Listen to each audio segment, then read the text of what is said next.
Grabe na talaga ang pagiging sinungaling mo, Roxy. Sana mamagayang dila mo at umigsi para naman matigil na yung pagiging sinungaling mo. Yung ginagawa mo, nakakasira ka ng imahe ng ibang tao. Ngayon, sinusumpa mo na ako? Oo, isinusumpa kita na sa bawat pagsisinungaling mo, mamamagayang dila mo. Baka sakaling kapag ganun ang nangyari sa'yo, wala nang ibang tao ang mahihirapan dahil lang sa pagsisinungaling mo. Huwag mo isabuhay ang ganyang kasalanan dahil wala yung maitutulong sa'yo. Lalamunin ka lang yan hanggang sa pati ikaw hindi mo na alam kung ano pa ang totoo sa mga sinasabi mo. May mga tao na sadyang sinasabuhay na ang pagiging sinungaling. Dahil sa galing nilang gumawa ng mga kwentong hindi totoo, napapaniwala nila ang mga taong nakakausap nila. Ang kasinungalingan din ang madaling makasira ng imahe ng isang tao. Yon ang ugali ni Roxy na hindi niya kailanman nais na talikuran. Nang dahil din doon, haharap siya sa isang malupit na parusa ng sumpa. Makakatulong kaya ang parusa na yon para makapagsabi siya ng totoo o yayakapin na lang niya ang kadilimang babalot sa pagkatao niyang napupuno ng kasinungalingan? Oo nga, totoong sinasabi ko, kuya.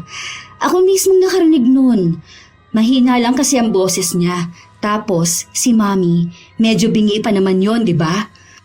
Minura niya talaga kasi naiinis siya na inuutusan siyang ayusin yung mga gamit niyo. Sinabihan pa nga niya na matandang pakialamere. Gusto ko na nga sana siyang sagutin kaso pinigilan kong sarili ko kasi kapag akong pumatol doon, siguradong lalaki ang away. Hindi naman ganyan si Kimberly. Kilala ko ang asawa ko. Ang tagal na namin magkasama. Ni minsan hindi ko yun narinig nagmura. Ayaw na nga no na nagmumura ako eh. Baka naman mali ang narinig mo kasi bumubulong nga ka mo. Alam nga naman na magsisinungaling ako. Hindi rin naman ako bingi. Baka kasi naiinis na yun kay Mami eh. Kasi nga matanda na tapos makulit. Palaging paulit-ulit ang sinasabi. Tapos hindi rin naman mapagsabihan. Ilang taon na ba kasi si Mami? Malapit na yun mag-60. Sige, tatanungin ko mamaya si Kimberly. Basta wag mong sasabihin na akong nagsabi ha. Baka naman awayin ako nun kapag wala ka. Kakatakot pa naman yun. Palaging mainitin ang ulo. Akala mo palaging inaano. 2 taon pa lamang nagsasama sa iisang bubong, sina Dennis at Kimberly. Hindi pa sila kasal, pero nagpasya na silang magsama. Dahil kasama pa rin ni Dennis ang kanyang ina at bunsong kapatid, pinipilit ng binata na maging maayos ang kanilang pamilya, kasama si Kimberly. Nang gabing yon, habang nasa loob sila ng kwarto, kinausap ni Dennis ang asawa ukol sa naging sumbong ng kanyang kapatid. Hindi ko yun gagawin.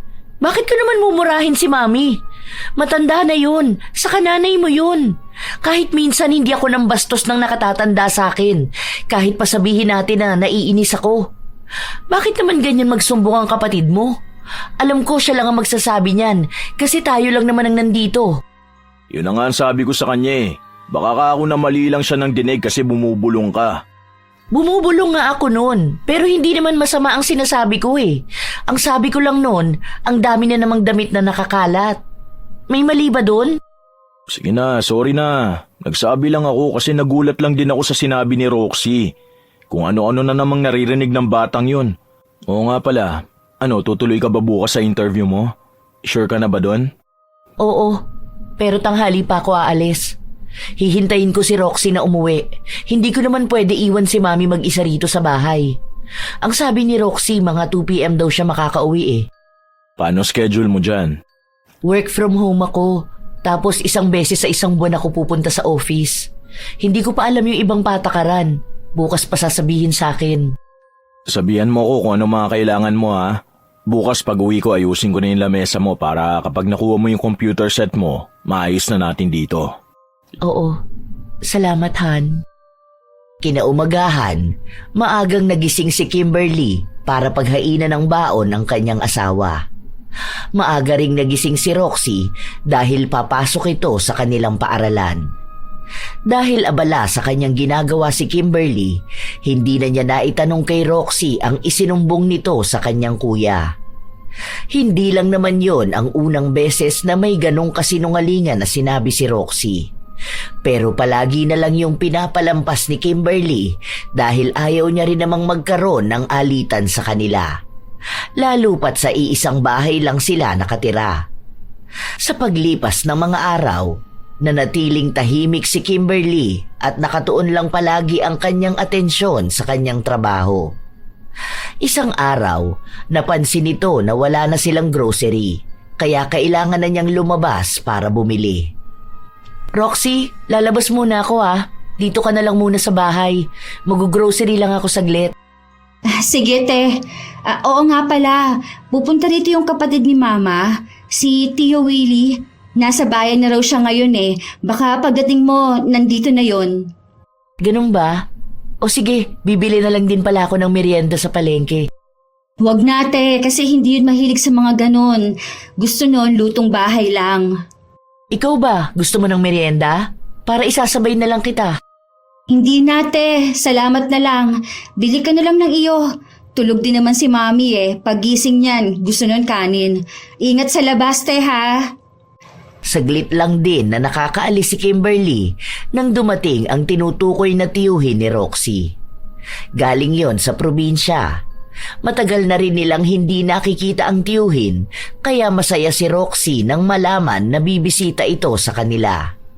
Yun kasi ang pinakamabait na tiyuhin nila at ang kakampi ni Roxy sa lahat ng bagay. Bali po pala matutuloy talaga tayo sa outing.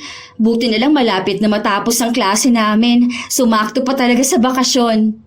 Yun ang nga rin ang sabi ko. Kasi yung mga pinsan mo, next week wala na rin silang klase. Babiyahin na rin sila papunta rito. Nauna lang talaga ako kasi nga susunduin ko sa airport si ate.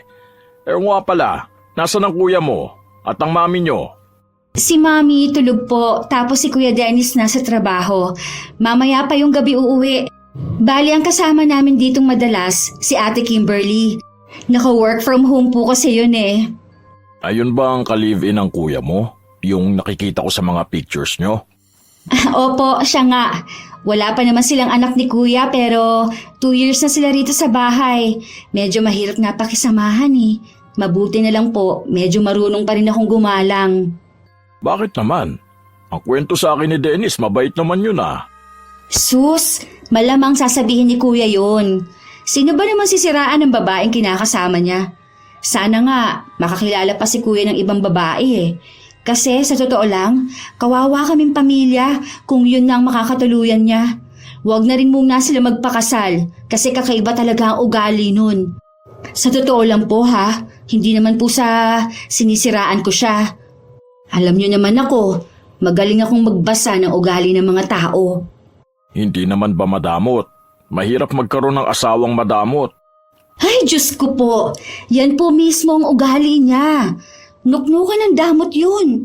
Minsan kapag nagluluto dito sa bahay, tinatago na ng ulam kasi natatakot siya na maubusan. Minsan nga, umuwi ako rito sa bahay galing sa school. Wala akong naaabutan na ulam talaga. Kapag nagtanong po ako, nagagalit pa yon kasi meron naman daw pong itlog. Tapos pagkakain na siya, may nakabukod palang ulam.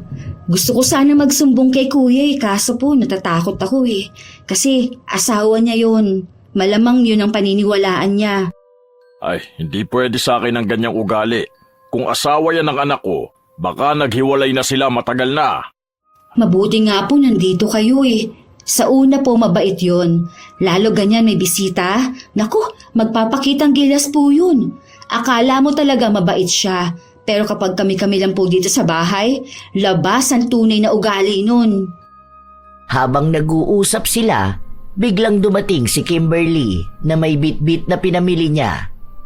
Bumati pa ito sa kanilang bisita bago siya nagtungo sa loob ng kusina. Bago magluto ng pagkain, nagmerienda muna siya pero ilang sandali pa ay pumasok sa loob si Roxy para kumuha ng tubig. Pinatanong pa ni Kimberly kung ano bang merienda ang gusto nila pero sinabi lang ng dalaga na malapit na rin naman ang hapunan. Yun na lang ang hihintayin nila. Tingnan mo po siya sa loob ng kusina. Kumakain siya mag-isa doon.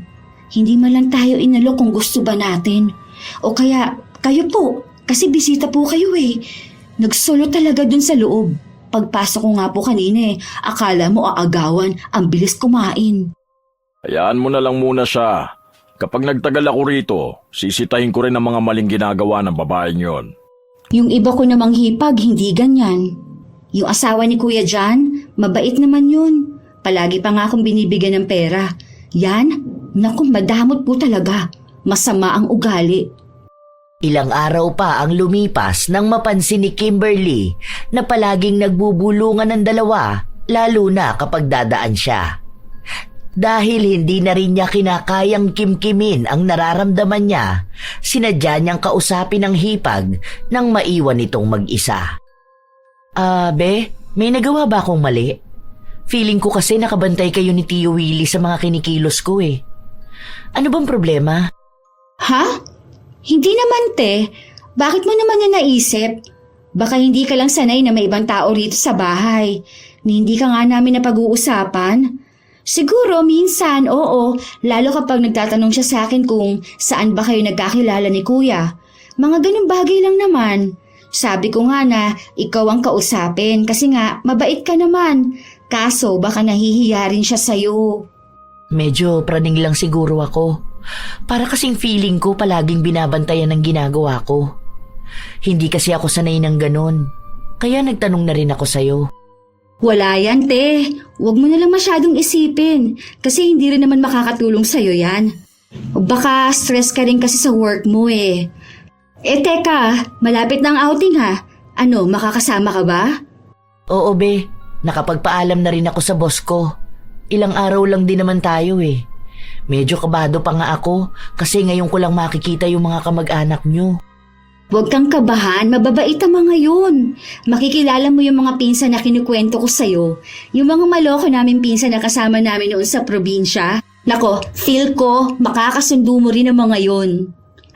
Habang nag-uusap ang dalawa, biglang dumating sina Dennis at Willie. Nagtatawanan sila at mukhang masaya ang naging usapan nila. Natigilan lang sila matapos nilang makita na seryoso ang usapan ng dalawang kababaihan. Oh, bakit? May problema ba? Wala kuya, nag-uusap lang kami tungkol sa outing. Paano? Kinakabahan tong si Ate Kimberly. Kinakabahan saan? Makilala ang mga kamag-anak natin. Nahihiya po kasi ako kasi first time ko yung ganito. First boyfriend ko po kasi si Dennis, tapos ngayon lang ako makakasama sa ganitong outing nyo. Andun po ba halos lahat ng kamag-anak nyo? Introvert kasi tong si Kimberly, Tio. Kahit naman sa mga friends ko, ganyan siya. Dapat masanay ka nate. Kasi sa mga susunod, palagi mo ring makikita ang mga yun. Minsan kasi biglaan ang family reunion. Ganun. Oo nga, yun na nga ang ginagawa ko. Konting adjustment lang talaga. Oo nga pala, magluluto pa ako. Maiwan ko na lang muna kayo rito. Tulungan na kitahan para hindi ka masyado mapagod. May trabaho ka pa naman mamaya. Nakamasid lamang sina Willie at Roxy sa dalawa habang naglalakad ang magkasintahan papasok sa kusina. Nang makita ng dalaga na wala nang makakarinig sa kanila, doon na naman siya nagsimulang magsalita. Alam mo ba Tito, ang sabi niya sa akin kanina na palagi ka rin nakatingin sa kanya. Naiilang daw siya sa'yo. Baka kasi may gusto ka sa kanya. Ang sabi ko naman imposible yun. Kasi nga may asawa ka. Tapos narinig mo sabi niya na first boyfriend niya si Kuya. Hindi po yun totoo. Kasi inamin niya sa akin noon na may asawa siya. Iniwan niya lang kasi nga mas malaki ang sahod ni Kuya. Kaya huwag kayo magpapaniwala sa mga sinasabi ng babae na yun. Talaga ba? Hindi naman malaswang ang tingin ko sa kanya. Nagmamasid lang ako sa mga ginagawa niya. Kakaiba rin pala talaga mag-isip yan, ano? Sabi ko na sa inyo eh. O ngayon, medyo mabait talaga yan at mukhang masipag. Kita nyo naman po, panay kilo sa bahay oh. Pero kapag wala kayo, buhay prinsesa yan dito. Tuwing day off ni Kuya, siyang naglalaban ng mga damit nila. Kaya takot yan sumama sa outing. Kasi nga, baka mas maraming makapuna sa ginagawa niya. Nako, yari talaga yan sa mga tita mo kung magkataon. Baka bigla yang umuwi at makipaghiwalay kay Kuya. Sana nga ganun, para hindi na ako maging katulong dito sa bahay, no? Kawawa kami ni Mami eh. Imagine ha, matanda na si Mami. Tapos, kami pa palagi nag-a-adjust para sa kanya. Tingnan niyo po, unang araw pa lang ng outing, mapupuna na yan doon ng mga kamag-anak natin. Akala kasi niyan, prinsesa talaga siya eh. Ang daming pinagsasabing kasinungalingan ni Roxy laban sa kanyang hipag. Pero kapag kaharap naman niya ito, wala siyang pinaparamdam na masama. Ilang araw pa ang lumipas, hindi pa rin naaalis ang pagkailang ni Kimberly sa tiyuhin ng kanyang asawa. Hindi naman sa malaswang paraan, pero pakiramdam niya ay hinuhusgahan ang bawat galaw nila. Hindi na siya nagtanong pa kahit na kanino dahil ayaw niyang magmukhang masama. Hanggang sa dumating ang araw na magsasama-sama na ang angkan ni na Dennis para sa kanilang family outing. Naunang pumasok sa sasakyan si Kimberly at ang kanyang biyanan dahil yon ang sinabi sa kanya ng asawa. Sila na lang daw ang magdadala ng mga gamit nila papasok sa sasakyan. Roxy, sunod mo sa akin yung malaking bag na kulay blue. Nandyan ang gamit ng ate mo. Bilisan mo lang para makatapos na kaagad tayo. Hirap na hirap si Roxy na buhatin ang malaking bag, kaya nakita siya ng tiyuhin niya at ito na ang nagbuhat. Si Ate Kimberly kasi yung dapat na magbubuhat niyan eh. Ako ang inutusan niya dahil mabigat daw. Kaya andun na siya sa loob ng sasakyan kasama si Mami.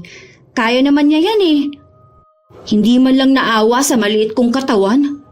Dapat hindi yan pinapayagan ni Dennis. Hindi maganda ang ginagawa ng kinakasama niya. Nako, magagalit lang yun sa akin. Kapag pinagsabihan mo si Ate Kimberly, ako ang aawayin yan. Kasi sasabihin nun na inuutusan niya lang naman akong magbuhat.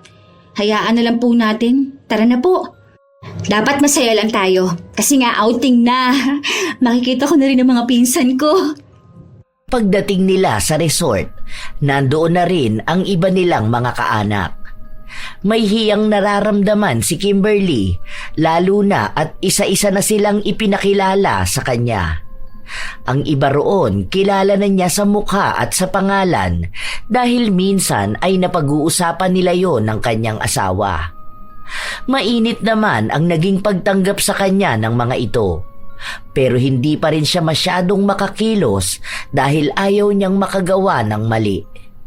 Han, ano bang ginagawa mo dyan? Sumama ka doon kina tita Kanina ka pa nila hinahanap.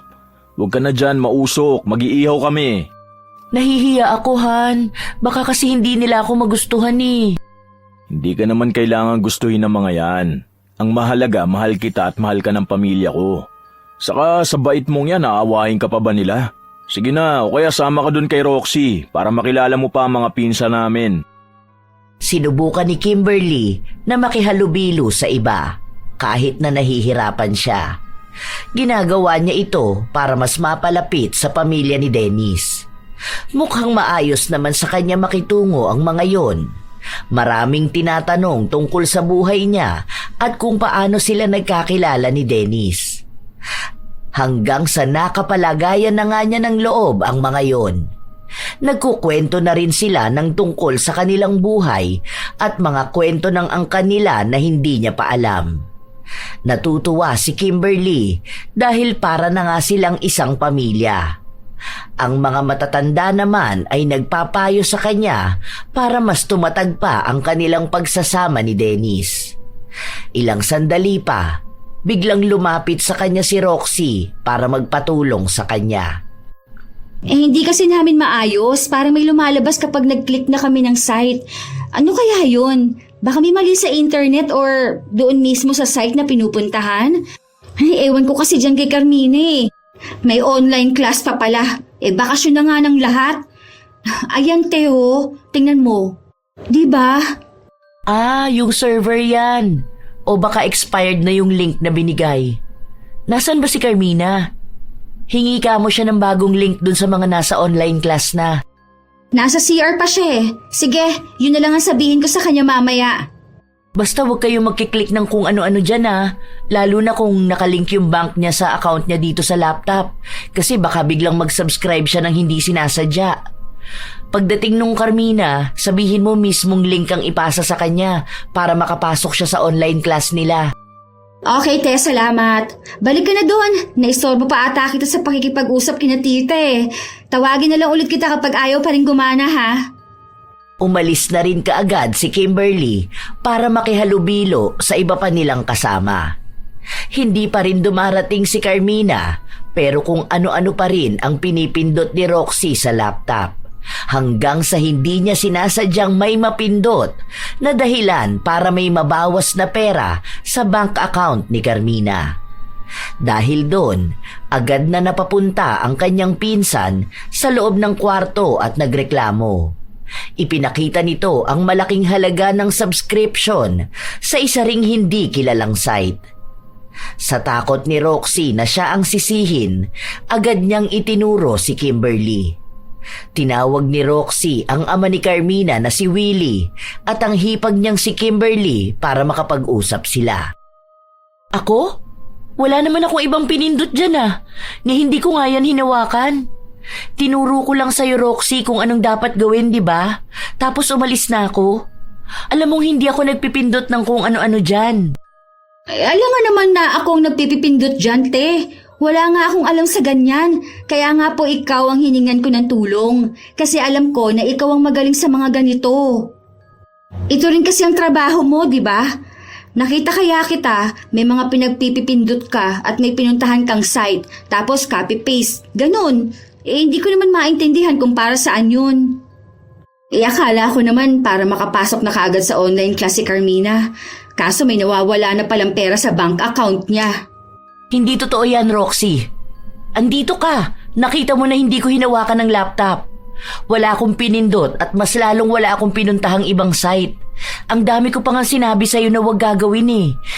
Sinabi ko pa na sa mismong kaklase niya na nasa loob na ng online class ang magbigay sa kanya ng link. Anong pinagsasasabi mong copy-paste? Teka, huwag mo naman akong pagmukhain na sinungaling dito, te. Porke ba na dalawa lang tao rito kanina, ako nang sisisihin mo? Nagsasabi lang ako ng totoo. Yun ang nakita kong ginawa mo eh. Kaya yun ang sinabi ko. Masama na pala magsabi ng katotohanan. Ano ba naman yan, Roxy? Alam mo naman sa sarili mo kung sino sa atin na nagsasabi ng totoo.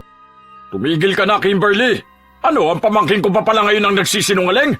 Kilala ko yan simula pa nung bata yan. Kaya alam ko nagsasabi siya ng totoo. Baka mamaya scammer ka eh. At dinadaan mo sa link-link na yan ang pangunguha mo ng pera. Hindi po ako scammer. Totoo po ang sinasabi ko. Tumutulong lang naman ako eh. Hindi naman ako ang lumapit sa kanya. Siya ang tumawag sa akin, tapos ang sabi niya nasa CR si Carmina. Kung alam ko lang na may mangyayaring ganito, sana hinintay ko na lang si Carmina na dumating para sa kanya ko tinuro. Di na mababawi itong perang nawala. Kaya talagang unang kita ko pa lang sa'yo, hindi na ako nagtitiwala eh. Ewan ko na lang kung may mawawala kaming gamit dito. For sure, ikaw ang kukuha nun. Hindi po ako ganyang klase ng tao. Tama na po, Tio Willie. Baka po isumbong ako niyan kay Kuya. Ako pa po ang pagalitan. Kaya ayokong nagsasabi ng totoo eh. Palagi na lang ako minamasama. Anong nagsasabi ng totoo? Panay ka sinungalingan ng kanina mo pang sinasabi. Akala mo ata hindi ko napapansin yan. Pati naman sa kuya mo ang dami mong sinusumbong na mali tungkol sa akin eh. Manahimik ka dyan, kundi sasampalin kita. Napakasinungaling mong babae ka. Hindi ko alam kung bakit ikaw ang pinili ni Dennis. Halata naman masama ang ugali mo. Bastos ka pa. Hindi po ako bastos. Pinagtatanggol ko lang ang sarili ko dahil pinagtutulungan niyo ako rito. Sa halip po na alamin niyo at timbangin kung sino ang nagsasabi ng totoo, kumakampi na kaagad kayo. Tingnan mo, te. Ako talaga ang tinuturo mong sinungaling. Sa mata ng Diyos, alam niya kung sino sa atin na nagsasabi ng totoo. Tigilan mo nga yung pagiging ipokrita mo, Roxy. Huwag mong gamitin ang Diyos sa kasalanan mo. Alam mo na nasa 10 utos na bawal magsinungaling. Pero yan ang ginagawa mo ngayon. Lumabas ka na rito ngayon, Kimberly. Dahil baka hindi ko mapigilan ang sarili ko, masaktan kita. Labas! Hindi na nagdalawang isip pa si Kimberly. Lumabas siya ng kwarto, bit-bit ang sama ng loob. Gusto niyang umiyak pero hindi niya magawa. Wala man lang siyang naging laban sa kasinungalingan na ginawa ni Roxy. Sa huli, kahit siya naman ang nagsasabi ng totoo, siya pa rin ang naging masama. Nagkulong lang si Kimberly sa loob ng kanilang kwarto at doon siya umiyak. Ayaw niyang may ibang makakita sa kanya dahil alam niya na sa mga oras na ito, alam na ng ibang kamag-anak ng asawa niya ang nangyari. At baka may iba pang kasinungalingan na sasabihin si Roxy. Ilang oras lang din, pumasok sa loob ng kwarto si Dennis. Han, ayos ka lang ba? Hindi ka lumalabas dyan. Tara na, kakain na tayo. Masama ba ang pakiramdam mo? Teka, umiyak ka ba? Hindi ako nagugutom. Gusto ko nang matulog. Anong nararamdaman mo? May masakit ba sa'yo, ha? Gusto ko nang umuwi bukas. Ako lang ang uuwi. Dito na lang muna kayo. Ayoko naman makasira ako ng masaya niyong family outing. Ano ngang nangyari? Bakit ayaw mo sabihin sa akin? Paano? Si Roxy at yung tiyo niyo, pinagtutulungan ako. Nagsasabi naman kasi ako ng totoo, pero pinipilit na ako ang nagsisinungaling. Hindi ko alam kung anong mali kong nagawa. Bakit parang galit sa akin pati yung tiyuhin mo? Wala naman akong maalalang may nagawa akong masama sa kanya. Hindi rin naman ako nakapagsalita ng masama. Ang sama lang talaga ng loob ko. Kaya ayoko na muna lumabas. Kasi pati ako nahihiya. Mamaya pati iba niyong mga kamag-anak, maging pangit na rin ang tingin sa akin. Nakikisama naman ako ng maayos eh.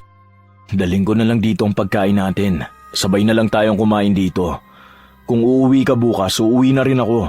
Hindi pwedeng ikaw lang ang maiiwan sa bahay mag-isa. Hindi ako papayag na babiyahe ka mag-isa.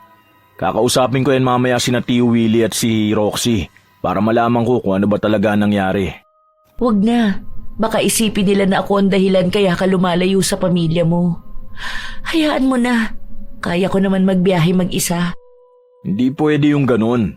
Magkakampi tayo sa lahat ng bagay. Hindi rin ako papayag na ganyan ang nararamdaman mo. Sandali lang, kukuha na ako ng pagkain. Huwag ka na muna matutulog, ha? Humalik muna sa noo ni Kimberly si Dennis bago ito lumabas. Habang naghahain naman ng pagkain ng binata, nilapitan siya ng kanyang tiyuhin at nagtanong kung bakit niya yon binabalot. Pinaliwanag ni Dennis na sa loob sila ng kwarto kakain ni Kimberly dahil hindi yon makalabas sa sama ng loob. Narinig yon ni Roxy, kaya lumapit siya sa kanyang kuya. Mamaya pa sana kakausapin ni Dennis ang dalawa, pero dahil naroon na sila, yun na rin ang nakita niyang pagkakataon. Bakit naman ganun kayo kay Kimberly? Gusto na tuloy umuwi ng tao. Kaya ako nga dinala rito para makapagpahinga rin eh. Alam mo naman Roxy na kapag nasa bahay lang yun palagi nag-aalaga kay Mami. Ang hirap ding alagaan ni Mami dahil makulit at parang isip bata na. Tapos kapag hapon may trabaho siya hanggang madaling araw na yon. Tapos maagang gigising para maghain ng pagkain ko. Pagkain natin. Ito na nga lang din ang pahinga ng tao eh. Tapos gaganunin niyo pa rito. Yan ang hirap, Dennis eh. Hindi naman yata sinabi sa inyong kinakasama mo kung ano ba talaga nangyari. Kami nga ang mas nahirapan eh. Lalo na si Carmina na nawala ng pera sa bangko. Mali na bang pagsabihan yan? Ang sensitive niya ah. Kahit na siya naman ang may mali. Kaya pala matapang yan magsasagot sa akin eh. Alam niya nakakampihan mo siya. Oo nga, kuya. Nagsasabi naman kasi ako ng totoo eh. Tapos akong tinuturo niyang masama. Ganyan naman talaga si Ate Kimberly. Pero hindi mo napapansin kasi lagi kang busy sa trabaho mo. Maging si Mami nga eh, natatakot na sa kanya. Paano? Palagi niya sinisigawan. Alam na nga niya na may diferensya na sa pag-iisip yung matanda eh. Hindi niya pahabaan ang pasensya niya. Oh, wag mo sabihin na kapatid mo naman ngayon na nagsisinungaling ha. Ayan, siya naman ang madalas na naiiwas sa bahay kasama ang asawa mo. Ah, hindi ko pa pala pwedeng sabihin na asawa mo dahil hindi pa kayo kasal. Kung ako sa'yo, pag-isipan mo maigi kung gusto mo ba talagang tumagal sa babae na sinungaling. Dahil baka kapag nagtagal, masisira ang pamilya nyo dahil sa ganong ugali. Hindi naman yan pakikinggan ni kuya. Dahil mahal na mahal niya si Ate Kimberly. Kahit na mali na ang ginagawa nun, okay lang sa kanya. Tumigil na nga kayo. Di naman totoo yung mga sinasabi nyo eh. Mas kilala ko ang asawa ko. Hindi siya ganyang klase ng tao. Ikaw, Roxy, ayusin mo yung mga pagsusumbong mo. Kahit nasa bahay tayo kung ano-anong sinasabi mo sa akin. Tapos malalaman ko na ikaw pala ang may mali. Pasalamat ka na outing natin to. Ayokong makasira na eksena. Hindi na naghintay pa ng sagot si Dennis mula sa dalawa. Nagtungo na siya sa kwarto kung saan naroon si Kimberly. Kinabukasan, maagang nagising si Dennis para ayusin ang mga gamit nila dahil kung aalis si Kimberly, sasama siya rito. Han, wag mo na yan gawin. Sasabay na lang ako umuwi sa'yo. Hindi na lang muna ako aalis. Bukas uuwi naman na rin ang lahat eh. Ayoko makasira pa ng moment nyo rito. Isa pa naisip ko na wala namang magbabago kung uuwi ako. Iisang bahay pa rin naman ang uuwian natin. Saka, baka walang mag-alaga kay Mami. Alam mo naman na sa kulit nun, hindi rin yun kayang alagaan ng iba mong kapatid. Sigurado ka ba, Han? Sabihan mo kapag may mga sasabihin pa sila laban sa'yo, Huwag mo silang aawayin dahil ayoko na sumamari ng tingin nila sa'yo. Hayaan mo na, masasanay rin siguro ako. Sumama lang talaga ang loob ko kagabi. Pero ngayon, okay na ako. Aawain ko sila kapag ikaw na ang pinag-iinitan nila. Di ba may pangako ako sa'yo na kahit na anong mangyari magkakampi tayo? Naniniwala naman ako sa mga sinasabi mo. Alam ko na hindi ka nagsisinungaling. Lumakas ulit ang loob ni Kimberly matapos niyang marinig yon. Alam niya na ang kalaban lang naman niya ay si Roxy at ang mga kasinungalingan nitong madaling paniwalaan. Iniintindi na lamang ni Kimberly dahil nga bata pa naman daw yon at magbabago pa ang pananaw sa buhay kapag tumanda na. Maayos ang naging araw nila. Para bang walang nagbago. Ganon pa rin siyang makitungo kay Roxy at ang dalaga naman ay wala ring pagbabago. Hindi na lang nila inungkat ulit ang nangyari. Nasa cottage lamang si Kimberly habang ang karamihan sa kanila ay nagtatampisaw na sa dagat, katulad ng ginagawa ni Roxy. Nakapalibot sa kanya ang mga pinsan at ibang tiyahin. Kinukwento niya ang tungkol kay Kimberly at sa lahat ng kamalian na ginagawa nito. Lahat puro kasinungalingan. Hindi lang yun halata kasi maamong mukha niya. Pero di ba nga, ang sabi nila, ang mga maamong mukha talaga ang mga demonyo? Ayun, ganun siya. Sa kamalikot ang kamay niya, mag-iingat kayo. Madalas niya na pinakikialaman yung mga hindi naman talaga sa kanya. Naalala ko noon, may bigay sa akin si Tito. Buong set ng jewelries. Tapos, nawala yung hikaw. Ayun pala, kinuha niya. Alam mo paano ko nalaman? Nakita ko sa picture niya na in-upload sa Instagram. Nainis ako Tinanong ko siya. Tapos, ang sabi niya sa akin na hiniram niya lang daw kasi lalabas siya. Hindi ba? Pwede naman magpaalam eh. Kasi ako, kilala niyo ako. Hindi ako madamot. Pahihiramin ko naman siya Pero yung kukunin niya, tapos hindi magsasabi, parte na rin yun ng pagiging magnanakaw. Tama ba ako? Sa galing niyang magsalita, sumang-ayon sa kanya ang mga kausap niya. May mga nagbigay rin ng komento. At sinabi na napansin niya rin daw yon na nakatingin sa loob ng kanyang bag. Baka raw may nais na kunin si Kimberly. Samot-saring komento na ang naririnig ni Roxy at bawat salita ng mga kaanak niya may pahabol siyang kasinungalingan na kwento. Tapos, naaalala niyo pa? Di ba nagsabi ako na pupunta kaming Tagaytay? Tapos hindi natuloy? Ready na kami noon. Nasa biyahe na rin kami. Naalala ko may story ako nun sa Facebook Kaso binura ko. Oh, di ba? Nakita mo yon nakalagay na hashtag off to Tagaytay? Binura ko yun. Kasi nga hindi kami natuloy. Dahil habang nasa biyahe kami, nasuka si Mami. Tapos, galit na galit yan. Ang arte niya. Ang baho raw ng sasakyan. Yung mga ganun. Ay, nag-away sila ni Kuya. As in. Alam niyo, grabe kapag inaaway niya si Kuya. Minsan bigla niyang sinasampal, Kahit nga sa harapan namin eh. Wala naman akong magawa. Kasi kapag pinipigilan ko siya, sa akin naman nagagalit si kuya. Mahal na mahal lang kasi ni kuya yan eh. Kaya kahit anong gawin, okay lang. Walang pinapakinggan si kuya. Naku basta, ang dami pa niyang kakaibang ugali na hindi halata. Kahit naman ako nagulat eh. Kasi unang dating niya sa bahay, sobrang bait, sobrang tahimik, sobrang sipag. Tapos biglang lumabas ang tunay na ugali. Ay kawawa ako. Mukha akong katulong sa bahay. Tapos hindi pa yan namimigay ng pagkain. Naalala ko pa, ito pa. Isa ito sa hindi ko makakalimutan na ang sama ng loob ko. Isa pa sa ugali niyan, kapag may pagkain yan, hindi yan mag-aalok. Pero kapag ikaw may pagkain, hindi na yan magpapaalam sa'yo, kukuha yan. Naalala nyo, galing tayong Bicol noon. Tapos si Tita Mekmek nagbigay sa akin ng malaking chocolate. Inuwi ko pa yun sa bahay. Tapos dadalhin ko sana sa school kasi bibigyan ko ang friends ko. Kaso nakalimutan ko sa bahay. Pag uwi ko, nasa basurahan na yung balot. Inubos niya lahat. Grabe iyak ko ha. Tapos sabi lang ni kuya, nahayaan ko na, baka naglilihi. Diyos ko, hindi naman siya buntis. Sa mga kwento na yon, naging masama na ang tingin ng mga kaanak nila kay Kimberly. Kaya kahit na tahimik lang itong kumikilos, may mga parinig sila sa kanya. Minsan, hindi na nila inaalok ng pagkain o kaya ay kusa nilang inuubusan. Gusto nilang iparanas kay Kimberly kung anong pinaranas nito kay Roxy. Base sa kung paano nagiging nakakaawa ang dalaga sa sarili niyang kwento. Napapansin ni Kimberly ang pakikitungo na yon pero hindi niya pinapansin. Nasa cottage pa rin si Kimberly. May ilang kaanak ni Dennis ang tinatawag siya pero sinasabi niya na masama ang pakiramdam niya kaya gusto niyang magpahinga lang sa cottage.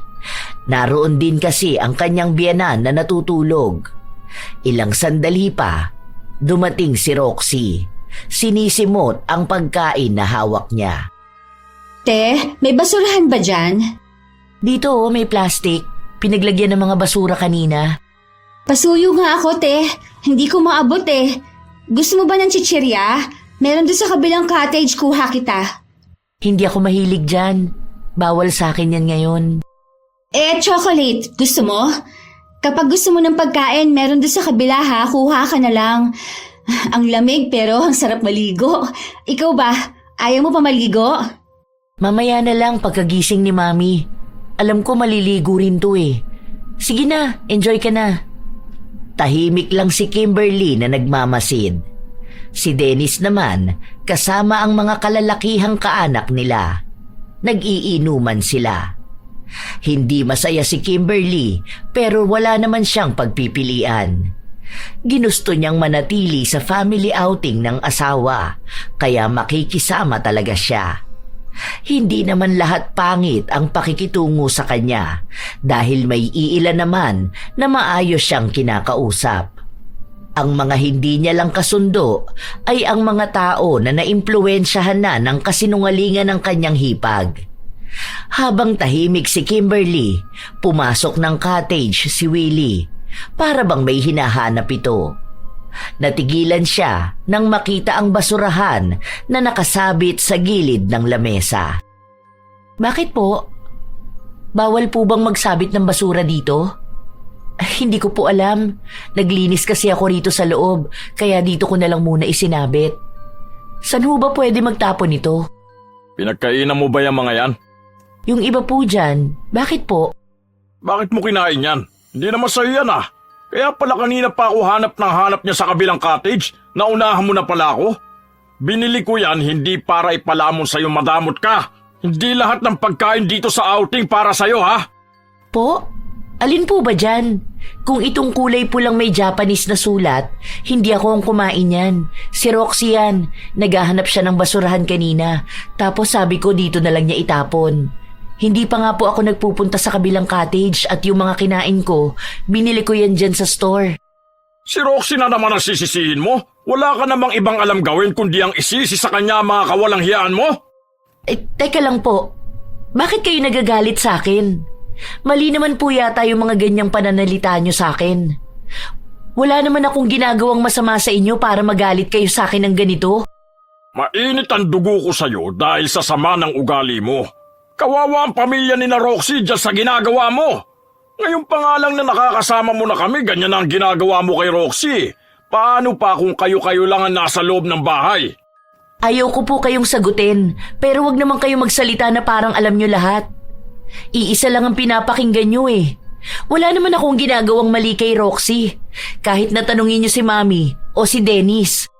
Tatanungin ko yung kapatid ko alam mo namang may demensya yan. Malamang kahit na maltratuhin mo yan, hindi niyan maaalala. Si Dennis, yung asawa-asawahan mo, ikaw kakampihan yan dahil hindi ka naman niya nakakasama buong araw dahil nasa trabaho siya. Huwag mo siraan ang siraan si Roxy. Ayusin mo yung ugali mo dahil wala kang magiging kakampi sa pamilyang to. Maliban kay Dennis na na-brainwash mo na. Dahil sa lakas ng boses ni Willie, naagaw niya ang atensyon ng mga tao sa paligid nila. Alam na nila na may nag-aaway, kaya agad silang lumapit. Si Dennis naman, agad na napatakbo sa asawa niya matapos na makitang ito ang kasagutan ng kanyang tiyuhin. Ano nangyayari? Yang asawa mo pagsabihan mo yan Kapag alam niyang hindi sa kanya, huwag niyang kukunin. Huwag siyang patay gutom Kapag hindi niya pagkain, huwag niyang kakainin. Hindi naman kasi talaga ako ang kumain yan eh. Oh, ayun naman pala eh. Hindi naman pala siya eh. Huwag niyo naman pong pagsalitaan ng ganyan ng asawa ko. Hindi siya nangunguha ng pagkain na hindi sa kanya. Kung may gusto man siyang kainin, nagpapaalam po yan. Sino ba nakita mong kumain yan? Si Roxy nga. Pinaliwanag ko na kanina na kaya nandyan yan kasi nakitapon si Roxy. Inaaya niya pa nga ako na kumuha dun sa kabilang cottage. Ang sabi ko ayaw ko. Tapos nagtatanong siya kung maliligo ba ako. Ang sabi ko pagising na lang ni Mami. Oh, nasa na ba si Roxy? Tawagin niyo nga yan. Kahapon pa kayo ganyan kay Kimberly. Wala namang ginagawa sa inyo yung tao. Pinakikisamahan na nga kayo na maayos. Ayan, kaya magaling yan magsinungaling at magpaawa Dahil kamping-kampi ka dyan. Hindi mo alamin kung ano ba ang totoo. Kinakawawa na nga niya ng pamilya mo pero sa kanya ka pa rin naniniwala. Babae lang yan, Dennis. Mas makakakilala ka pa ng maraming ganyan. Sana naman pumili ka ng matinong babae na mapapangasawa. Hindi yung aapihin ang pamilya mo. Hindi niyo kilala si Kimberly kaya ganyan kayo magsalita sa kanya. Ano? Nasa na ba si Roxy at na matapos na itong punyetang awayan na to? Kuya, bakit? Ano bang ginawa ko? Naliligo lang naman kami doon. Sinong punyetang kumain ng basura na to? Dahil dyan nagkakagulo na rito. Ang sabi ni Kimberly, ikaw ang nagtapon niyan dito. Ha? Ako? Hoy, hindi Ano ba yan? Hindi ko alam yan. Hindi ko nga yan ginagalaw kasi ang sabi kay Tio Willie yan. Bakit ko naman din kakainin yan? Nag-ice cream kami. Tanong mo kina Carmina, sila pa ang nanlibre sa akin. Huwag niyo ako idamay sa mga ganyang problema Nananahimik ako. Anong sinasabi mo dyan? Bago kayo kumain ng ice cream, dumaan ka rito sa akin para magpatapon nito. Kita ko pa nga na sinisimot mo yan Alangan naman na ako ang kumain yan. Hindi ako mahilig sa mga ganyan. Ikaw naman talaga, te. Pumunta ako rito kanina kasi titingnan ko sana kung gising si Mami para maliligo kami. Nagtanong pa nga ako sa'yo, di ba? Kung ayaw mo pa bang maligo? Ang sabi mo masama ang pakiramdam mo, kaya hindi kita pinilit. Kita ko nga kanina nakalapag yung pagkain na yan sa lamesa. Magtatanong nga sana ako kung ano yan, kaso tinakpan mo agad. Hindi na ako nanghingi dahil ipinagdamot mo na kaagad Tapos hindi naman pala sa'yo yan. Oh, di ba? Ngayon ipagtatanggol mo pa yung babae niyan? Kapatid mo na ang nagpatunay. Ano? Baka sa kanya ka pa rin magalit niyan. Hindi yan totoo. Bakit hindi mo aminin ang ginawa mo, Roxy? Ikaw naman talaga yan. Anong aaminin ko? Wala nga akong ginawa. Sa akin mo ipapasa ang kasalanan mo, te. Huwag naman ganun, Pinabayaan ko na nga yung kahapon Tapos ngayon na naman. Basta, hindi ako yan. Wala akong kinalaman dyan. Kapag alam kong hindi sa akin, hindi ko kinukuha. Sinungaling ka talaga, no? Napakasinungaling! Ang galing mo magsalita, kaya napapaniwala mo silang totoo ang sinasabi mo. Ikaw mismo ang gagawa ng mali, tapos ibang tao ang sisisihin mo. Kapag nahuhuli ka na, gagawa ka lang ng kwento na paniniwalaan nila. Hala, hindi ako nagsisinungaling. Never ko pang na-try magsinungaling dahil alam kong mali yun. Kasalanan yun. Tinuturo yun sa simbahan. Sinasabi ko lang kung anong nakikita ko. Kung nahuhuli ka na sa kasalanan mo, huwag mo na sanang ibintang pa sa ibang tao. Masama yan, te. Sinungaling ka na nga, palabintang ka pa.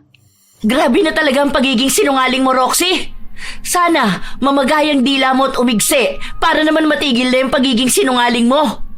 Yung ginagawa mo, nakakasira ka ng imahe ng ibang tao. Ngayon, sinusumpa mo na ako? Oo, isinusumpa kita na sa bawat pagsisinungaling mo, mamamagayang dila mo. Baka sakaling kapag ganun ang nangyari sa'yo, wala nang ibang tao ang mahihirapan dahil lang sa pagsisinungaling mo. Huwag mo isabuhay ang ganyang kasalanan dahil wala yung maitutulong sa'yo. Lalamunin ka lang yan hanggang sa pati ikaw hindi mo na alam kung ano pa ang totoo sa mga sinasabi mo. Aba, may sa demonyo pala talagang babaeng to eh. Ang lakas ng loob mong sabihin niya sa harapan mismo namin mga kamag-anak. Dahil ako na lang palagi ang nakikitang mali rito. Kahit na ang totoong may kasalanan ay ang si Roxy. Tama na to. Tigilan niyo na si Kimberly. Ikaw rin, Roxy, ha? Mag-uusap tayo pag uwi sa bahay. Samot-sari na ang mga salitang naririnig sa paligid nila. May mga galit kay Kimberly at kumakampi kay Roxy. Ang iba naman, gustong masuriin pa ang naging ugat ng away at himayin kung sino ba talaga ang totoong may kasalanan. Pagpasok nila sa loob ng kwarto, iyak ng iyak si Kimberly. Habang si Dennis naman na may tama ng alak ay galit na galit. Padabog siyang nagliligpit ng mga gamit nila. Nagagalit ka rin ba sa akin? Bakit ba ganun ang ginagawa nila sa'yo? Ano ba yung mga pinagsasasabi ni Roxy? Naririnig ko rin yung mga sinasabi ng iba kong kamag-anak na kapag kayo lang ang nasa bahay, kinakawawa mo raw si Roxy, lalo na si Mami. Alam mo naman na hindi yun totoo, di ba? Hindi ko alam kung ano bang nagawa ko kay Roxy para ganun ang gawin niya sa akin. Alam ko naman na hindi niya ako tanggap para sa'yo eh. Ayoko namang nagkakagulo kayo ng pamilya mo dahil lang sa akin. Siguro, tama nga na mas mabuting maghiwalay na lang muna tayo. Ayokong pumangit ang tingin nila sa'yo dahil lang sa ako ang kinakampihan mo. Hindi tayo maghihiwalay. Patutunayan ko sa kanila na totoo ang mga sinasabi mo. Di ba magkakampi tayong dalawa? Bakit ka sumusuko? Dahil wala namang naniniwala sa akin eh. Masisira ka lang dahil sa akin. At yun ang ayokong mangyari. Pamilya mo sila. Hindi pwedeng galit din sila sa'yo nang dahil lang sa akin. Wala akong pakialam kahit hindi pa naniniwala sa'yo ang lahat ng tao. Basta lagi mong tatandaan, ako, palagi akong naniniwala sa'yo. Wala kang kailangan patunayan sa ibang tao dahil kilala kita. Alam ko na totoo ang mga sinasabi mo. Hindi na natigil sa pag-iyak si Kimberly habang patuloy naman siyang pinapatahan ng asawa niya. Kinabukasan pa ng umaga sila uuwi, kaya mas pinili na lang ni Kimberly na manatili sa loob ng kwarto at doon sinamahan siya ni Dennis. Ang asawa na lang din ang lumabas para kumuha ng pagkain. Habang nagsasandok si Dennis, nakatingin lang sa kanya ang mga kamag-anak nila. Wala siyang pinapansin na kahit na sino sa kanila. Bago siya pumasok pabalik sa kanilang kwarto, ibinili na muna niya ang kanyang ina sa asawa ng panganay nilang kapatid. Pero patuloy na nagwawala ang kanilang ina. Wala ni isa sa kanila ang kayang pakalmahin ito. Tuwing papakainin ay itinataob lang ang pagkain. Tanging si Kimberly lang talaga ang may tiyaga na alagaan ito tuwing ganon ang ginagawa. Dinala na lang din ni Dennis ang ina sa kanilang kwarto para sabay-sabay na lang silang kumain doon. Habang si Roxy naman, nakaupo kasama ang mga kaanak niyang kasabay na nilalait si Kimberly. Oh, di ba? Tapos sasabihin niya na hindi naman siya pala asa kay kuya. Si kuya na lang palagi nagsasandok ng pagkain niya. Kahit nga sa bahay tamad yun ano, kulang na lang magpasubo ng pagkain. Kapag galing ako sa school, magluluto ako. Tapos yung prinsesa na yan, nasa loob ng kwarto niya, nakabukangkang lang doon. Hanggang sa makaluto na ng pagkain, si kuya pa maghahain sa kanya. Partida ha, pagod si kuya sa trabaho. Tapos panay pa utos na kumuha ng tubig, kahit nasa harapan lang niya. Habang nagdadadaldal si Roxy, ginagatungan naman yon ng iba nilang kamag-anak. May mga kinukumpara pa silang ibang asawa na hindi naman daw ganon kapabigat kay Kimberly. Ikinukumpara ang asawa ng iba kung paanong masunurin at mabait at malayong malayo sa pag-uugali ng asawa ni Dennis. Habang nag-uusap sila, nakisali na rin si Willie na hindi maalis-alis ang inis kay Kimberly. Kakainis na babae yun. Ang sama ng bunganga. Alam na nga niya na masamang nanunumpa ng tao. Sinabi niya pa talaga. Kapag may masamang nangyari sa'yo, Roxy, siya lang talaga ang sisisihin ko. Siya na nga sinungaling, masyado pang pa-victim. Saan bang basurahan na pulot niyang Dennis na yan ang balahurang babaeng yun?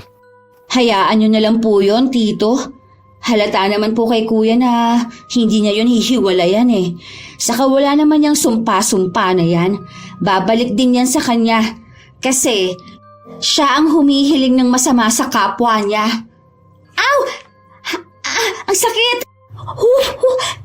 Nabaso pa ang dila ko. Ang init pala nitong sopas. Oo, tama ka. Ang taong masama sa kapwa niya, sila ang makakarma. Hayaan mo na lang yun. Doon na lang muna ako sa bahay niyo para mabantayan ko ang babaeng yun. Isang pagkakamali niya, tignan mo, mapapalaya siya doon. Sana matauhan na yan si Dennis at iwan na ang baliw na Kimberly yun. Ang dami nilang masasakit na salitang sinabi kay Kimberly.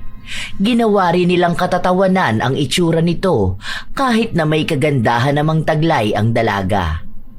Nang makabalik na sila sa bahay, ilang araw ang lumipas nang hindi namamansin si Kimberly, pero panay ang pagpaparinig sa kanya ni Willie. Tinitiis na lang niya yon dahil mahal niya ang asawa at pinanghahawakan niya na habang magkakampi silang dalawa, kaya nilang malampasan ang lahat. Roxy, tawagin mo na si Tio Willie, kakain na. Doon na lang ako sa kwarto kakain, magsisimula na yung trabaho ko eh. Si Mami tapos na kumain, wag mo na pakainin, baka magsuka yun. Anong ulam, te? Wow, sinigang! Tabihan mo na lang din ng ulam si kuya. Meron na ako nakatabi dyan, yung Tupperware sa taas ng ref, sa kuya mo yun. Sige na, kain na kayo. Kahit na may samaan ng loob si Kimberly, pinapakitunguhan niya pa rin ng maayos si Roxy dahil nakatira lang naman sila sa iisang bahay. Nang tawagin ni Roxy ang tiyuhin, napansin na ni Willie si Kimberly na pumasok sa kwarto dala ang pagkain niya. Ano yun? Itatago niya ang pagkain niya? Abi ko po sa inyo eh. Nagtatago yan ng pagkain. Takot kasi yan maubusan ng pagkain eh. Tara po, kain na tayo. Ako po pala nagluto ng ulam natin ngayon kasi naiinis siya sa akin eh. Dahil hindi ko nilabahan yung mga damit niya. Aba, saglit lang ako na wala ngayong araw, inuutusan ka na niya. Kaya hindi pwedeng kayo lang maiwan dito eh.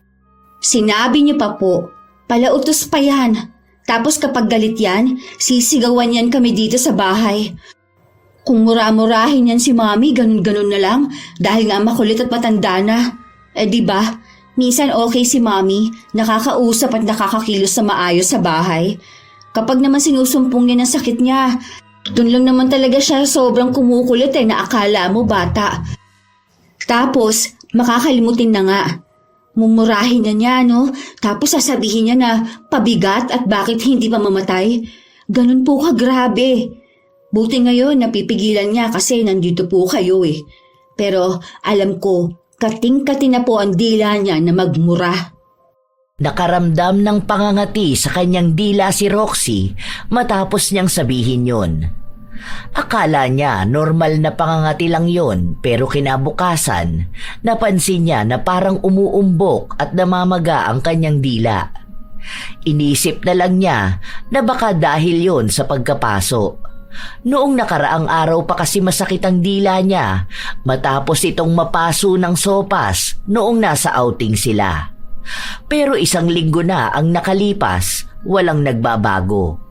Nahihirapan na rin siyang isarado ang bibig niya dahil tumataba ang kanyang dila. Ano kayang pwedeng gamot dito sa dila ko? Ang hirap pa magsalita. Mas maganda siguro kung huwag ka na magsinungaling. Wala rin naman sigurong mawawala sa'yo kung magpapakatotoo ka. Hindi naman talaga ako nagsisinungaling. Alam mo, masama kasi talaga yung ginagawa mo.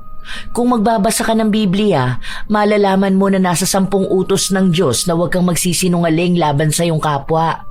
Kaso yun ang ginagawa mo eh. Nakakarma ka na tuloy. Siguro, ugaliin mong umamin kung ikaw talaga ang may kasalanan, hindi yung maninira ka ng ibang tao. Puro katotohanan lang naman ang lumalabas sa bibig ko ha. Ay ewan ko sa'yo, te. Kung ano-ano sinasabi mo. Ikaw nga na nagsisinungaling eh, hindi pinaparusahan. Baliktad pa pala ngayon. Ako pa ang masama ha. Sa bagay, galit ang mga tao sa nagsasabi ng totoo. Hindi pa rin magawa ni Roxy na tanggapin ang kamaliang nagawa niya. Nagpapatuloy pa rin siyang magsinungaling. Hindi lang laban kay Kimberly, kundi pati na rin sa iba niyang mga kaklase, kakilala at mga kaibigan. Sa sobrang sanay na niyang magsinungaling, alam na ng dila niya ang sasabihin para magtunog na siya ang nagsasabi ng totoo. Pero yon ang naging dahilan para lalong mamaga ang dila niya at napapansin niya na umiigsi ito. Nahihirapan na siyang magsalita dahil mahirap na siyang intindihin. Isang araw, umalis sina Kimberly at Dennis, kaya sila lang ng tiyuhin ang naiwan sa bahay nila para alagaan ang ina. Feeling ko buntis si Ate Kimberly. Naririnig ko kasi sila ni Kuya eh. Na-delay nga raw siya. Baka magpapa-check up sila. Paano kaya kung buntis siya tapos ipaaako niya kay Kuya ang responsibilidad? Bakit naman? Hindi ba kuya mo nakabuntis sa kanya? Feeling ko hindi si Kuya. Kasi dati may nakaka-chat yan siya eh. Tapos kapag wala siya rito, mamaya nakikipagkita yun sa lalaki niya. Kung nabuntis siya nun, paano naman ang kuya ko? Tapos aakalain niya na anak niya yun. Kailan pa yan? Bakit hindi mo sinasabi sa kuya mo? Matagal na yun. Kaso ayaw kong sabihin kay kuya eh. Kasi sasabihin na naman na nagsisinungaling ako. Aray! Ang sakit! Nakagat ko ang dila ko.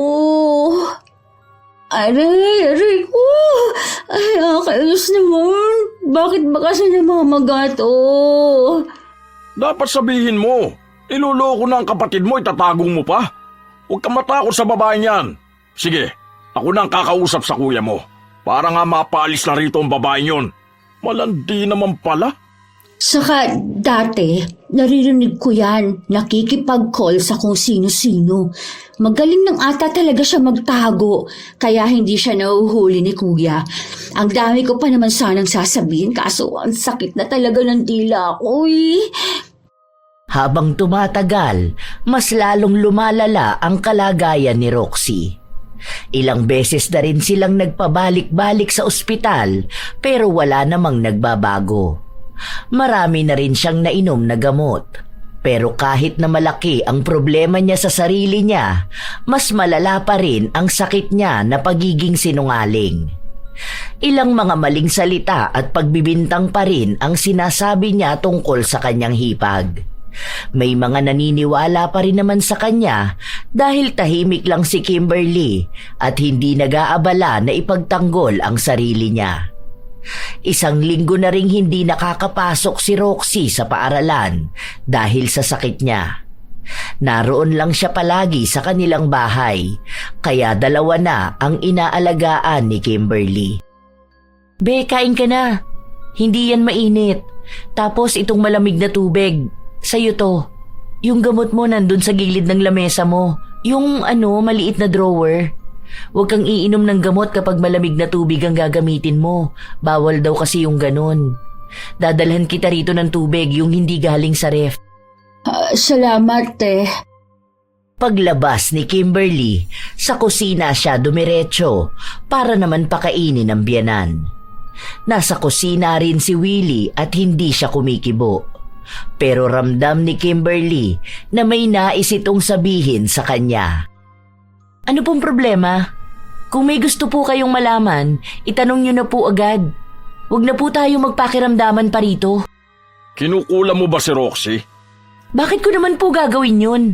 Para madagdagan ang aalagaan ko rito sa bahay?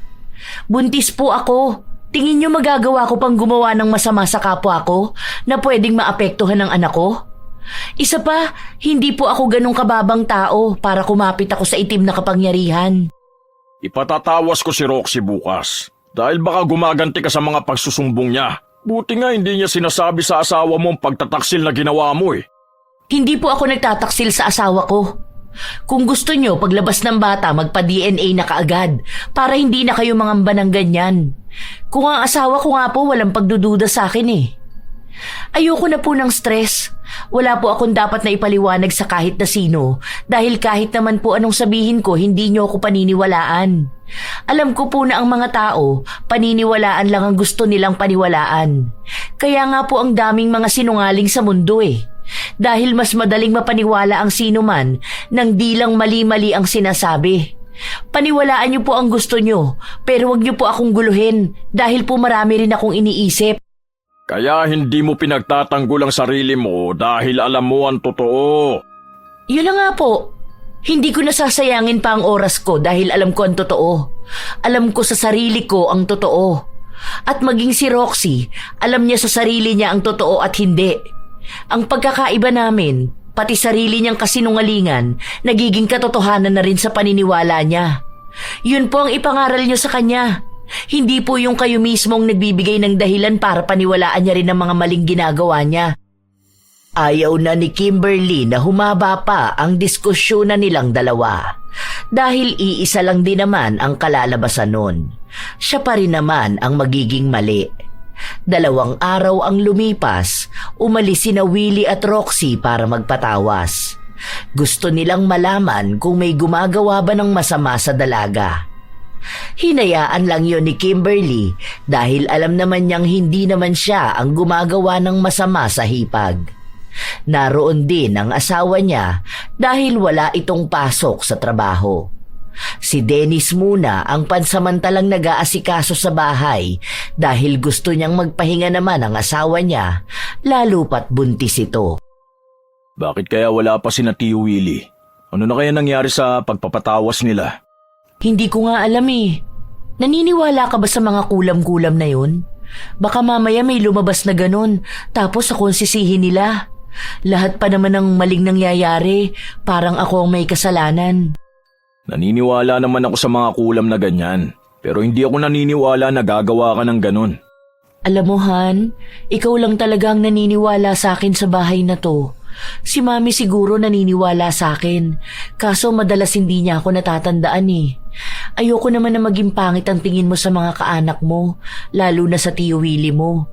Pero ewan ko ba, wala naman ako nagawang mali sa kanya para magalit siya sa akin. Kami lang naman ni Roxy ang may alitan dahil sa pagiging sinungaling nun. Buti hindi ka mabilis maniwala. Dahil kilala nga kita. Alam ko kapag nagsisinungaling ka. Kabisado na kita eh. Nakatira tayo sa iisang bahay at asawa kita. Si Roxy nakasama ko na yan simula pa nung bata siya. Kaya alam ko na may pagkasinungaling talaga siya. Madalas siyang manisi ng pagkakamali niya sa iba, kaya lagi ko siyang pinagagalitan. Ilang beses ko na rin siya napagsabihan, kaya lang Mas pinaniniwalaan niya ang sarili niya. Feeling ko nga, ako ang may dahilan kaya ganun ang nangyayari sa dila niya. Naaalala mo nung sinumpa ko siya? Galit na galit naman kasi ako sa kanya eh. Masama pa naman ang nanunumpa ng kapwa kasi malakas talaga ang kapangyarihan ng salita. Kaya nga minsan iniingatan ko na ang pagbibitaw ng masamang salita kasi magkakatotoo yun. Kaya lang, hindi ko talaga napigilan nung panahon na yun. Paano? Walang nakikinig sa akin. Tapos ang galing niya pang magsinungaling ni hindi man lang siya kinakabahan. Siguro kung yun nga ang dahilan, baka parusa na lang din yun sa kanya. Hayaan mo, siya rin naman ang makaka-realize na mali siya eh. Kapag nalaman niya yon, baka sakali pang gumaling siya. Total, dila rin naman ang gamit niya sa pagsisinungaling, baka yun na rin ang magiging dahilan para tumigil siya. Habang nag-uusap ang mag-asawa, bigla namang dumating ang magtiyuhin. Ganun pa rin ang kalagayan ni Roxy. Hindi pa rin maisarado ng dalaga ang bibig niya dahil sa pamamaga ng kanyang dila. Nakibalita si Dennis sa kung ano ang naging resulta ng pagpapatawas nila dahil gusto niya ring malaman kung may sasabihin na naman silang masama tungkol kay Kimberly. Walang sinabi kung sino ba, pero babae raw ang gumawa nito sa kanya. Galing daw sa masamang dila. Naisip ko bigla yung panunumpa ng babaeng yan eh. Ngayon, kawawa naman na lalo si Roxy. Babalik kami dun sa susunod na Martes para magpagamot. Sana bumalik sa kanyang ginawa niya sa akin to. Hanggang ngayon ba, kuya? Kakampihan mo ang asawa mo? Oo nga, Dennis. Baka kung ano pa magawa niya sa pamilya mo. Ganyan na yan ngayon pa lang ha. Paano pa kaya kapag nagtagal na yan dito? Pasensya na. Hindi ko naman sinasadya na maisumpa si Roxy. Galit na galit lang talaga ako nung araw na yun. Kasi lahat ng sinasabi niya puro na lang kasinungalingan. Hindi ko rin naman alam na magkakatotoo yun eh. Kunwari ka pa dyan na di mo alam. Pero ang totoo niyan, talagang sinadya mo. Kasi ayaw mong magsalita ako ng totoo eh. Huling-huli ka na kasi sa akto. Nagsisinungaling ka pa. Ako pa ngayon ang gusto mong patahimikin. Tama na yan, Roxy. Hindi ka na nga makapagsalita dyan, nagsisinungaling ka pa. Hindi mo pa aminin na ikaw talaga yon. Gusto mo ba na ebidensya? Oh, tignan mo tong picture ni Khalil. Kuwang-kuwa ka sa likod, bit-bit mo yung pagkain na sinasabi ni Tio. Ayan, tignan mo sarili mo. Baka sabihin mo si Kimberly na naman to ha. Ngayon ko lang to nakita, kakasend lang sa akin ni Khalil. Dahil balak niya raw mag-post ng video. Wala ka na may tatago. Oh, ano pang kasinungalingan ang sasabihin mo ha? Aray! Ang sakit ng dila ko! Papasok na ako sa kwarto. Nagmamadali si Roxy na pumasok sa loob ng kwarto niya para lang wag siyang mausisa sa kasalanang ginawa niya. Ilan pang mga kuha at anggulo ang nakuha kay Roxy nung araw na yon. Kitang-kita rin ni Willie na nagsasabi nga ng totoo si Kimberly. Malaki ang pagkadismaya niya sa pamangkin dahil simula pa lang noong una, yun na ang kinampihan niya. Ilang araw pa ang lumipas, ang daming naging sakripisyo ni Kimberly. Kahit nabuntis siya, palagi niya pa ring inaalagaan ang dalawa. May naitutulong naman si Willie pero mas higit pa rin ang nagagawa ni Kimberly. Nakikita yon ng matanda at sinubukan niyang kilalanin si Kimberly nang hindi bumabase sa kwento ni Roxy. At doon niya nalaman na tunay nga ang pagtatanggol ni Dennis. Sadyang natabunan lang ng galit niya ang tunay na katauhan ni Kimberly dahil mas naniwala siya sa ibang katauhan nito na bumase lang sa kasinungalingan ni Roxy. Oh, huwag mo na yan buhatin. Ako na dyan. Alam mo naman na buntis ka eh. Dapat nag-iingat ka rin. Kapag may mga bubuhatin na ganito, tawagin mo ko. Kaya ko naman po kasi yan. Saka nakakahiya naman pong mag-utos. Hindi po ako sanay. Gusto ko ako ang gagawa para wala na rin pong masabi sa akin. Oo nga pala, Kimberly. Pasensya ka na sa mga nasabi ko sa'yo noon ha. Ang sama ko pala sa'yo. Masyado kitang hinusgahan base lang sa kwento sa akin. Matanda na ako pero hindi man lang ako naging mautak para mas kilatisin ang isang tao. Ngayon nakikita ko na Iba pala talaga ang ugali mo kaysa sa kwentong naririnig ko. Pasensya ka na ha. Nanggugulo pa ako rito sa pamilya nyo. Dumagdag pa ako sa stress mo. Wala na po yun. Hayaan nyo na po. Hindi ko naman na rin masyadong iniisip yun. Ganun po talaga ang mga tao. Madalas na pinaniniwalaan ng kakilala. Kaya po dapat maging mabait tayo sa ibang tao kasi hindi naman lahat ng kwentong naririnig natin ay totoo. Marami pa ring nagpapakalat ng kasinungalingan. Basta po kilala ko ang sarili ko kaya po hindi ako nagpapaapekto sa mga taong mali-mali ang pagkakakilala sa akin. Ang swerte nga ni Dennis. Kaya pala mahal na mahal ka niya. Sorry ulit ha. Nagpatawad na si Kimberly bago pa humingi ng tawad si Willie.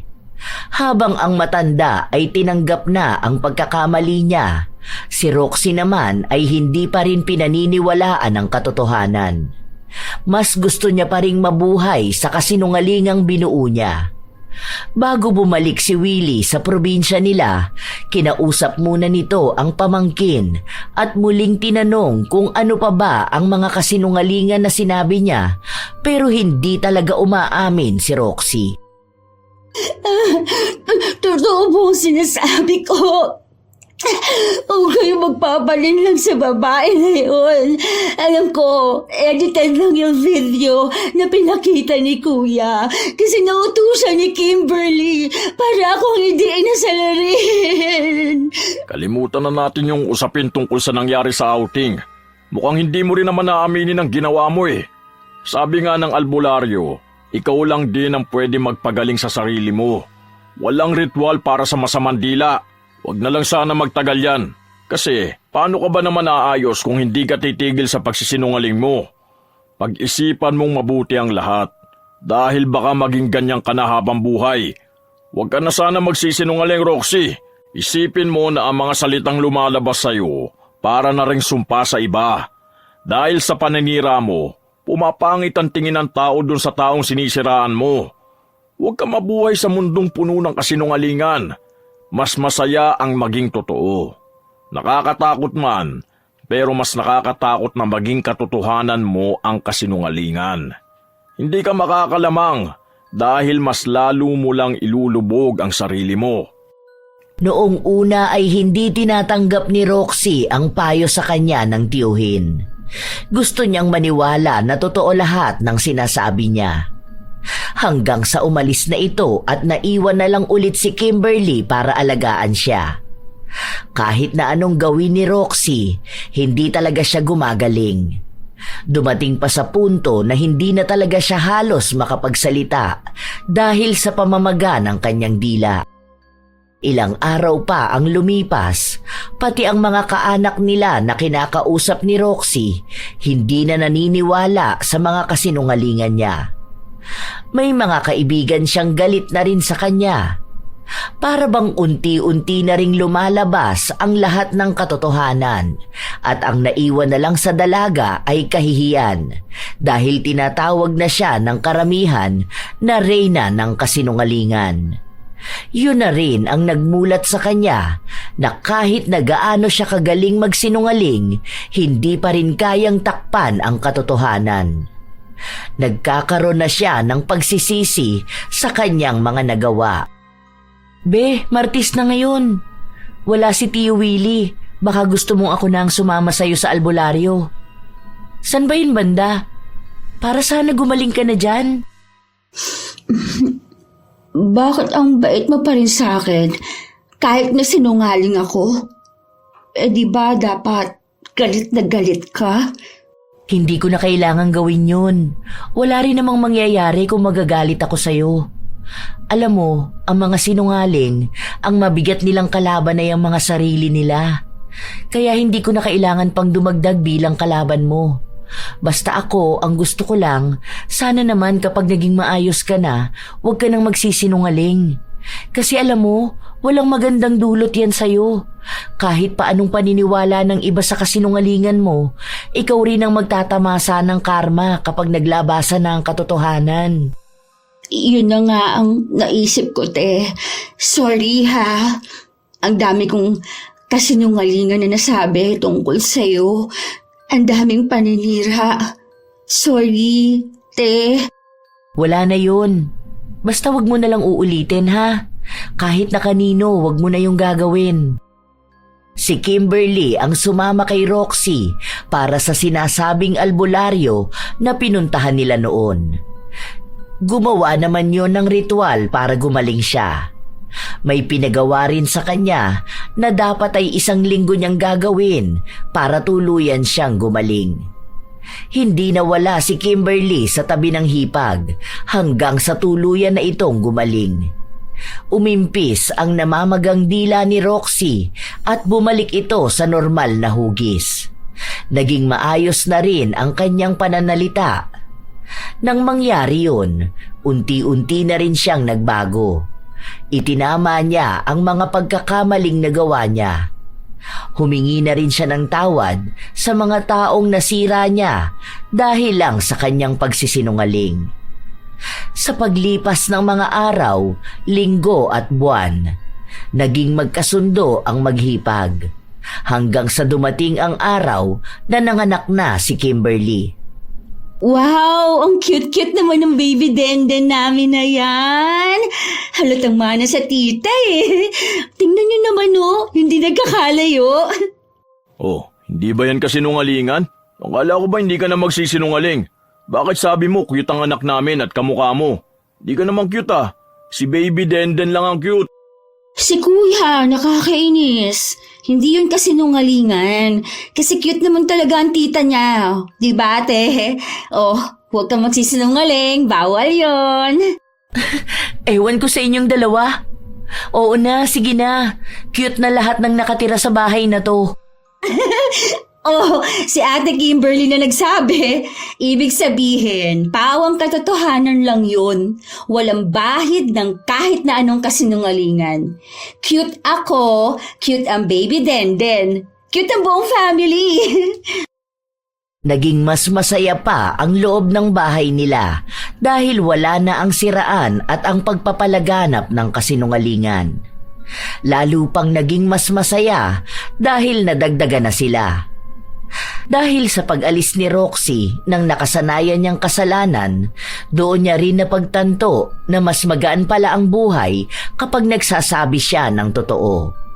Nalinis niya na rin ang pangalan ni Kimberly sa mga kamag-anak nila. Buo na ang pagtanggap sa loob ng kanilang bahay. Ilang taon lang din ang lumipas, ikinasal na sila Kimberly at Dante. Nakatira pa rin sila sa iisang bubong dahil nais ni Kimberly na alagaan pa rin ang biyenan niya. Habang si Roxy naman ay nagpapatuloy sa pag-aaral. Nang magbago na si Roxy, unti-unti na ring nabawasan ng mga kaibigan niya dahil karamihan sa kanila takot sa katotohanan. Tunay na madaling paniwalaan ang kasinungalingan habang nagiging kalaban naman ang katotohanan. Kahit na gaano man kaganda ang pagkakalahad ng kasinungalingan, bandang huli ay magiging baliwala rin ito kapag katotohanan na ang mas nanaig. Mahirap ding paniwalain ang sariling tunay ang mali dahil lang sa pagsasabuhay ng kasinungalingan.